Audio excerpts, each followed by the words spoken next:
Hi, everyone. It's Lauren Chumbley, your current president of the International Live Events Association, Austin chapter. I'm here with Sarah Henry with the City of Austin. Sarah is the Public Information Officer with the Austin Center for Events, and she's here to talk with us about some new updates to reiterate where we are on everything with having events during COVID. And I thought since we're halfway through the ILEA year, that this would be a good time to check in. So thank you, Sarah. Welcome. Thanks for having me. You're welcome. Yes. So I want to talk about where we are right now first. I kind of want to set the stage of, as of today is December 30th, 2020. We are looking at, in terms of COVID within Austin and Travis County, we had 697 new cases test positive yesterday in Travis County, and we have a 7-day rolling average of 63 new admittance to the hospital.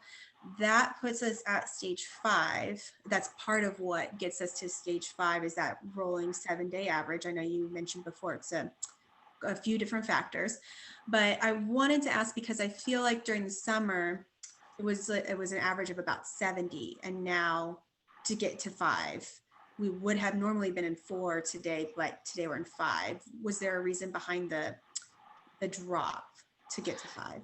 Yeah, totally. So the threshold was moved down because we learned that the limiting factor and the ability to care for the community was not generated as hospital beds were the initial trigger that was based off of.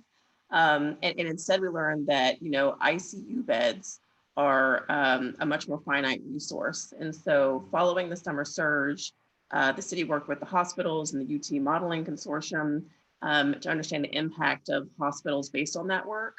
And so we found that 50 was the better trigger to preserve ICU bed capacity for our area. Okay, that makes sense. And I mean, it sounds like either way, even if we were back in summer, we'd be knocking on the old stage 5's door, but now we're well into it. And I bring this up to say, this is pretty much why we have to also have this conversation today of you telling us about these new ordinances that came out last night. So I wanted to give you the floor to tell us about the new ordinance. Thank you. And definitely. So, this is, and, the whole year has continued to be a very challenging time for every industry, and the event industry is really no different. It has been said before that this is one of the hardest hit industries, and the effects will be, lasting, probably one of the last to recover. And so I certainly understand that coming into this at the end of the year with additional orders, adds a lot of frustration. And so we're very sympathetic to that.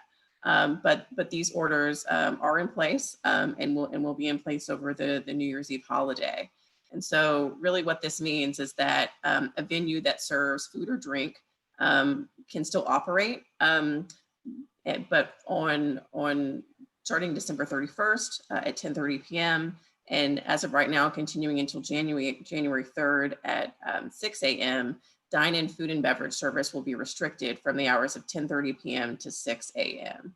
And so that really applies to any organization providing food and beverage service. So that looks like an on-site kitchen or a restaurant, a bar, a food truck, or catering services. After the hours or in between the hours of 10:30 p.m. and 6 a.m. on those days, these types of businesses are still able to have drive-through service. They can still do curbside pickup. They can still do takeout and delivery service, but all on-site indoor and outdoor services will need to end by that 10:30 p.m. and then can resume after that 6 a.m. timeframe. So to clarify, this does sound, and normally there has been an exemption in the past with other ordinances for weddings, for example, being exempt, but weddings and special events are not exempt from this. So special events are not exempt from this, any type of special event, including a wedding, if you are providing food and beverage services. Yeah. So, the city doesn't have the authority to dictate what time a business can close.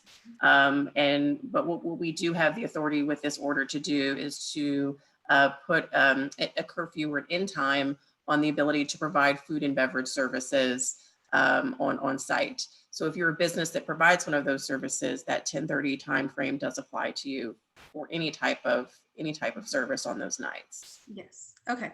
That makes sense. So then we went through that. If their wedding, only to kind of drive home the point, if their wedding is January 1st, and the ceremony is at 4:00, food and beverage service can happen, at 4:00 in the afternoon until 10:30. 10:30, bars closed, food service done, masks on, all that good stuff.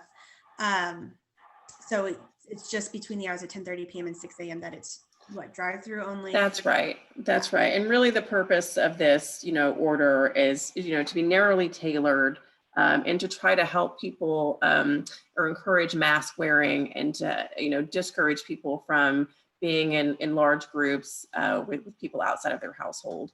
As you mentioned before, in stage 5, one of the things that we're looking to ask people to do is to, minimize any non-essential travel and to only, be, in close proximity with people in their household. The vaccination distribution is happening.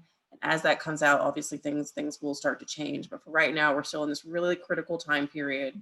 We're asking people to just adhere to those stage 5 recommendations around personal risk. Okay. So then knowing that, it's going to be, a little bit frustrating, I think, for vendors to kind of pivot to this order. I did want to touch on, there are still opportunities for grants or rent or more financial assistance, rental assistance. Would you be able to touch on that? Yeah, definitely. So, over the course of this pandemic, the city and local funding alone has distributed millions of dollars to multiple verticals, just general business grant funding. And a lot of this has been grants that they're not, not loan funding, not something that's, required to be repaid. But grant funding that's been available for all different types of businesses. And you mentioned the rent program specifically. And so by the end of December, so by tomorrow, over the course of the pandemic, we will have distributed $12.9 million in funds. And that program is fully extended or expended. And there's no current applications being taken right now, but what we foresee is additional funding sources might be identified and new program guidelines are being contemplated for additional rent relief as we move into the new year. But all of those details, like I said, while there are no current applications open for this relief funding, there are resources at austintex.gov /housing-resources. And I think you're going to put all those websites in later, but this apply, there is support out there if you are a residential or a commercial tenant. And then depending on your property ownership situation, the various mortgages or mortgage companies have different rules for what they will help you with, but there are resources. And so I would imagine most people have tapped into those and are well aware what they have available to them at this point. But that website is a great resource if you do have questions. Always worth reiterating though, because it's been, you go one day right now and you just kind of forget everything from the day before. Right. So to touch on the resource websites, there's the one you just mentioned about housing. There's the ACE website, which is the Austin Center for Events. I will put that on here as well so you can subscribe to their updates. When the ordinance was announced about New Year's Eve, anyone who's on the mailing list got that notification at 9:00 last night. So it's almost to the minute up to date to keep you posted on this. So I highly recommend people subscribing to that. But, I think you and I, Sarah, will check back in 6 more months and hopefully we've got some more optimistic topics to cover. Definitely looking forward to those days. There's a few more funding opportunities that I'm going to make sure folks know about. So just over the course of this pandemic, there have been, as I mentioned before, a lot of designated buckets for funding, depending on the type of business that you're in. Austin specifically has dedicated a lot of creative sector funding to help support what we call the experience sector and the creative sector industries. So I just want to run through those programs that have closed already and the funding has been expanded. And then I also want to make sure you guys are aware of the funding opportunities that are currently open. So they may apply to your business, or they may apply to someone in your network's business. So the Austin Creative Space Disaster Relief Grant was a $1 million grant, and that provided direct support for music venues, performance spaces, art galleries, and art-focused nonprofits and individual artists who were facing hardships due to COVID-19. So that program again was a $1 million fund, and those funds have already been dispersed. There was an Austin Creative Worker Relief Grant, which was a $3.5 million grant, and that was focused for individual creatives and industry support staff, like gig workers and creative sector workers, vendors who are a lot of the folks who are membership within ILEA. Mm-hmm. And then what is also already been expended is the Austin Music Disaster Relief Grant, which is a $1.5 million fund. And those were $1,000 grants that went out to eligible musicians in the Austin area or in the Austin city limits. And then what is currently open right now is the Austin Live Event Venue Preservation Fund. This is a $5 million fund that they're issuing in $20,000 grants. This program is open right now. They were taking applications as you post this today, and they'll be open through January 11th at 5 p.m. And then again, I know you'll post this in the resources, but atxrecovers.com is where you can find all those details for that grant.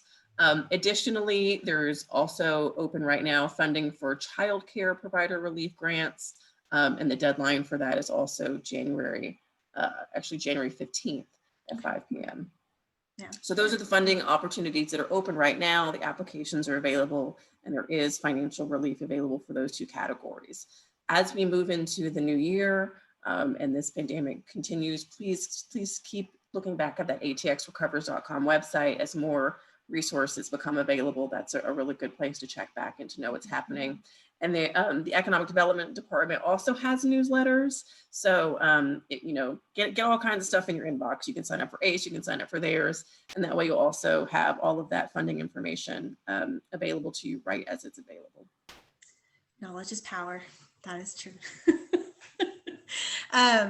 Well, this was perfect. I really appreciate all your help with this, Sarah, and we'll check back in later, but we'll go ahead and get everyone up to speed on this and clarified for this weekend. Thank you. Thank you.